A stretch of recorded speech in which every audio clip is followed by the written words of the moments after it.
What if Egypt could turn the Sahara into a green paradise? It sounds impossible, but history has shown us that where there's water, there's life. The Egyptians just tried something bold, pouring fresh water into the desert. What happened next was astonishing. For thousands of years, Egypt's identity has been inseparable from the mighty Nile River. The ancient Egyptians called it Itru, the lifeline that brought prosperity to an otherwise barren land. Without it, civilization as we know it in Egypt would never have existed. The river's waters carved a green ribbon of life through the endless golden sands, creating fertile floodplains where agriculture flourished. It was the reason behind the rise of the pharaohs, the construction of awe-inspiring pyramids, and the foundation of one of the world's oldest and most powerful civilizations. But as much as the Nile has been Egypt's greatest blessing, it has also been its greatest limitation. The vast majority of Egypt's population, over 100 million people today, is squeezed into the narrow Nile Valley, occupying just 4% of the country's land. The remaining 96% is covered by the harsh, unforgiving Sahara Desert. For centuries, this imbalance remained manageable.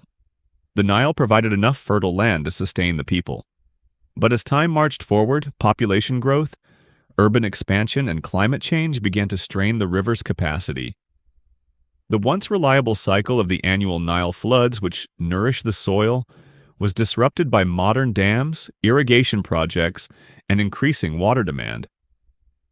Farmlands shrank, cities grew overcrowded, and the desert, which had always been held at bay, seemed to creep closer each year. By the late 20th century, it became clear that Egypt was facing an existential crisis. The country's population was exploding, doubling every few decades. More mouths to feed meant more demand for food, more homes, and more water, all while the available fertile land remained fixed or worse, diminished due to desertification. As Egypt's population surged, the UN defines water scarcity as less than 1,000 cubic meters per person per year. Egypt had already fallen below 600 cubic meters, a dangerously low level. Decades of overuse, poor irrigation techniques, and creeping desert sands had rendered millions of acres unproductive. Egypt, once largely self-sufficient in grain production, now relied on imports for nearly 60% of its food. The writing was on the wall. Egypt couldn't keep relying on the Nile alone. If the nation wanted to survive and thrive in the future, it had to find a way to expand beyond the Nile Valley and into the Sahara. But how? The desert was a brutal, relentless adversary. The dream of reclaiming the desert wasn't new. In fact, it was an ancient idea, dating back to the very people who built the pyramids. The pharaohs were some of history's first irrigation engineers, constructing canals, reservoirs, and artificial lakes to extend agriculture beyond the natural reach of the Nile. But even they had limits. Without modern technology, expanding too far into the desert was impossible. Fast forward to the 20th century and new ideas emerged. Some were ambitious, like the Toshka project in the late 1990s, which aimed to create a massive artificial oasis in southern Egypt. Others were smaller in scale, focusing on localized irrigation experiments. But most of these projects faced the same fundamental challenge. The Nile was already overburdened, and desalination, though promising, was still too expensive for large-scale use. Without a reliable water source, no amount of infrastructure could make the desert bloom. Everything changed when Egyptian scientists made an astonishing discovery. There was water beneath the Sahara, millions of years old, untouched, and abundant. Beneath the shifting dunes lay the Nubian sandstone aquifer system, a vast underground reservoir of fossil water trapped beneath the desert floor. Some of this water had been there for over 20,000 years, remnants of an ancient era when the Sahara was not a desert, but a land of rivers and lakes. This discovery was a turning point. It meant that Egypt wasn't completely at the mercy of the Nile. If they could extract and manage this water wisely, they could create something extraordinary. A second agricultural heartland in the middle of the Sahara. Even with the discovery of fossil water, many experts doubted that large-scale desert irrigation could be successful. There were several pressing concerns. Fossil water, unlike the Nile, isn't replenished.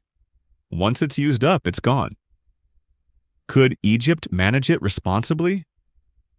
The Sahara's scorching heat meant that evaporation rates were high and soil retention was low. Could crops even survive long term? Extracting deep fossil water required expensive drilling and pumping systems. Would the benefits outweigh the costs? The desert floor was not like the rich alluvial soil of the Nile Valley. Would artificial fertilizers and soil conditioning be enough to make it productive? Despite these concerns, the Egyptian government, backed by scientists and engineers, decided it was worth taking the risk. They devised a multi-step strategy: drill deep into the aquifer and extract the fossil water using solar-powered pumps. Build underground pipelines to transport the water to selected agricultural zones. Use controlled irrigation techniques like drip irrigation, which conserves water by delivering it directly to plant roots.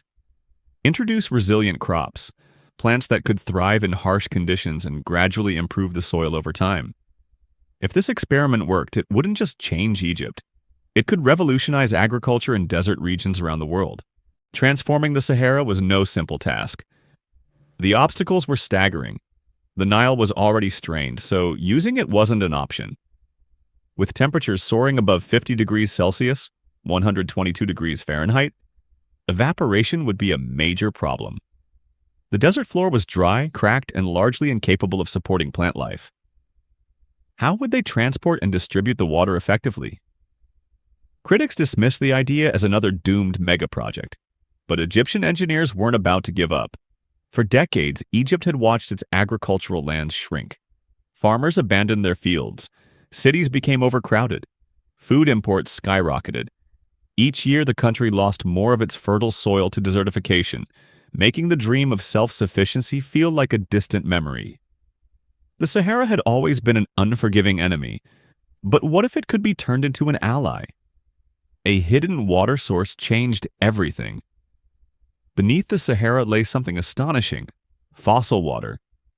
These were vast underground reservoirs, some dating back thousands of years, untouched by modern civilization. Egypt's scientists devised a bold plan: drill deep into these ancient reservoirs to extract fresh water. Use solar-powered desalination plants along the Mediterranean to create additional water sources. Pump the water through newly built canals and underground pipelines to reach strategic locations in the desert. The result? The desert floor, once barren and lifeless, began to transform. Could the Sahara truly bloom? Could modern Egypt succeed where others had failed? Many doubted the project's viability, but the first signs of success were undeniable. The first and most critical challenge was securing a reliable water source. While the Nile was Egypt's primary water supply, it was already stretched thin, serving over 100 million people in vast agricultural lands. Drawing from it further to irrigate the desert would be impossible without worsening the country's water crisis. Instead, scientists turned their attention underground.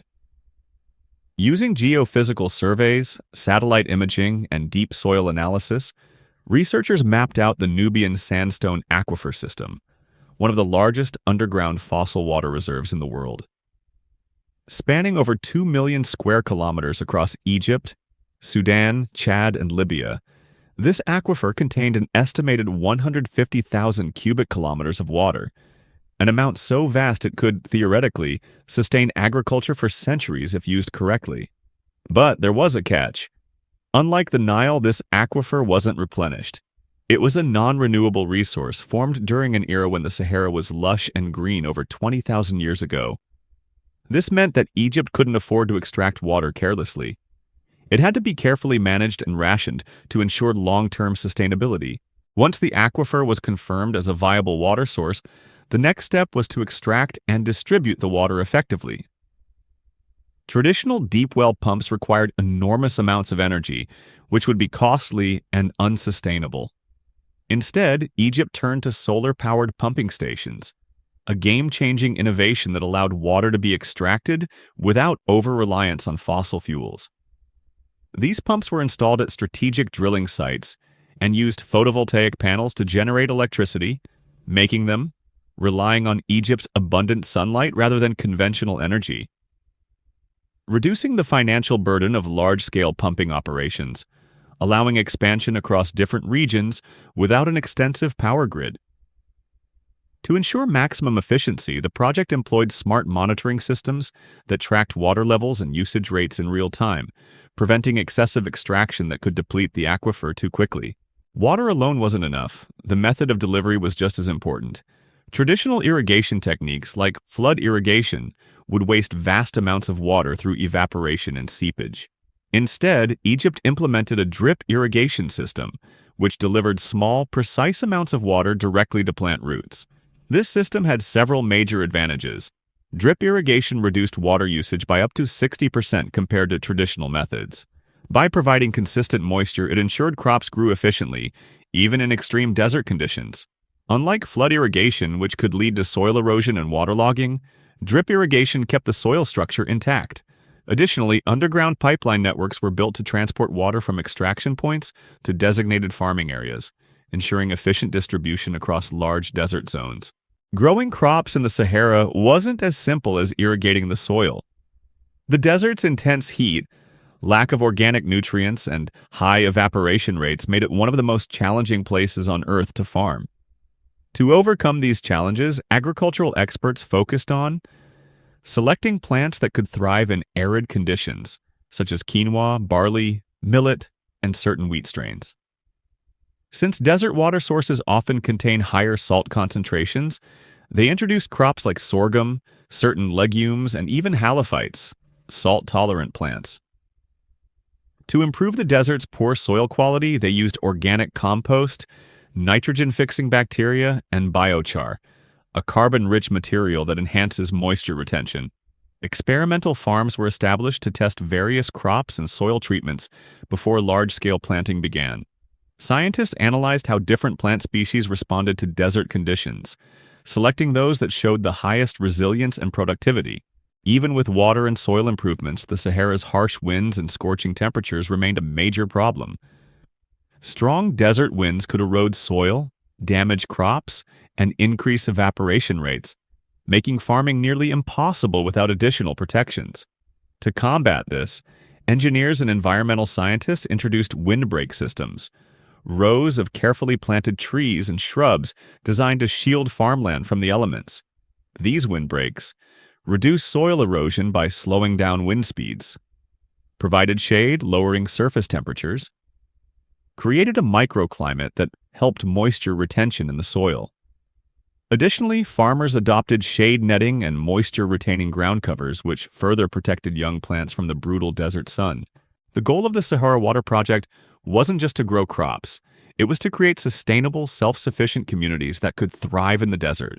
With water, infrastructure, and farming systems in place, Egypt began developing eco-friendly agricultural settlements where people could live, work, and cultivate the land. These settlements were designed with solar energy systems to provide electricity without relying on fossil fuels, water recycling and desalination units to maximize efficiency, advanced greenhouse farms for year-round crop production, local marketplaces and food distribution centers to connect farmers with urban consumers. By carefully planning these communities, Egypt aimed to ease overpopulation in urban centers and create new economic opportunities in the desert. After successful pilot programs proved that large-scale farming in the desert was possible, the project expanded. More land was allocated for cultivation, additional solar pumps were installed, and new irrigation systems were introduced. Egypt also sought international collaboration, partnering with agricultural research institutions, global sustainability experts, and other nations facing similar desertification issues. By sharing knowledge and resources, they refined techniques and scaled up food production to ensure long-term success. While the project saw major successes, challenges remained. Even with careful planning, drawing too much water from the aquifer could lead to depletion. Researchers continued to develop desalination solutions to supplement water supplies. Rising global temperatures meant ongoing research into heat-resistant crops was necessary. Ensuring that desert farming remained cost-effective and profitable was a key priority. To address these concerns, Egypt invested in further research on using AI to predict crop water needs and prevent wastage, innovative methods to grow crops with minimal water and space, a way to capture CO2 and enhance soil fertility, making desert land even more productive. But this was just the beginning. What followed was even more unexpected: the return of wildlife, the revival of abandoned villages, and the creation of a new economic lifeline for Egypt. Egypt couldn't depend solely on the Nile; it needed alternative water sources: fossil water extraction, desalination, irrigation, and sustainable farming. The first successful farms renewed hope for desert agriculture and a blueprint for future expansion. And here's the most incredible part: this is just the beginning. If this project continues to grow, it could transform the entire Sahara, turning vast stretches of desert into productive farmland. Could we be witnessing the start of a second green revolution? If Egypt can do this, imagine what other desert nations could achieve.